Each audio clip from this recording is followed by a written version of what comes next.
रहा हूँ अमर कहानी वीर पुरुष बलिदानी की, व्योम धरा भी बोल रही थी जय जय हिंदुस्तानी की।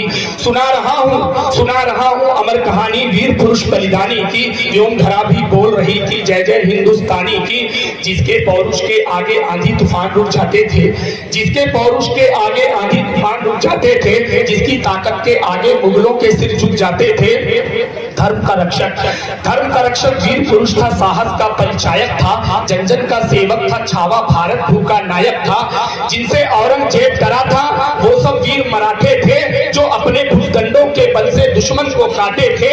नाम था उनका संभाजी और संस्कार से भरे रहे। नाम था, अगली पंक्ति अगर खट से लग जाए तो उस पंक्ति में संभाजी महाराज के लिए आपका हाथ खुलना चाहिए कि नाम था उनका संभाजी और संस्कार से भरे रहे। नाम था उनका संभाजी और संस्कार से भरे रहे, और अपने हिंदू धर्म की खातिर तत्परता से खड़े रहे।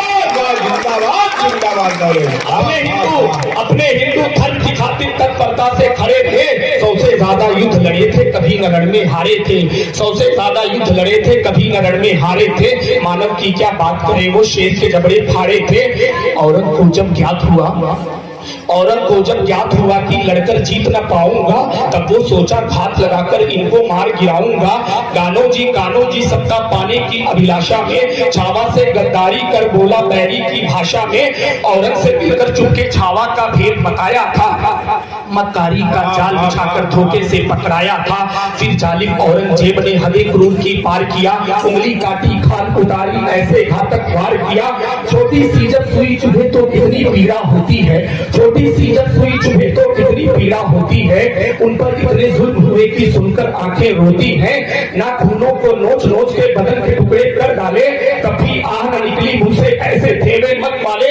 अंतिम 2 पंक्तियां औरंगजेब के विरोध में, संभाजी महाराज के समर्थन में। महाराष्ट्र तक मराठों तक आपकी तालियां जानी चाहिए इन 2 पंक्तियों पर कि नाखूनों को नोच के बदन के टुकड़े कर डाले, तब भी आग निकली मुंह से ऐसे थे वे मत वाले। दांत तोड़कर जीभ काट ली, दोनों आंखें फोड़े थे, लहू देह से निकल रहा था, फिर भी धर्म न छोड़े थे।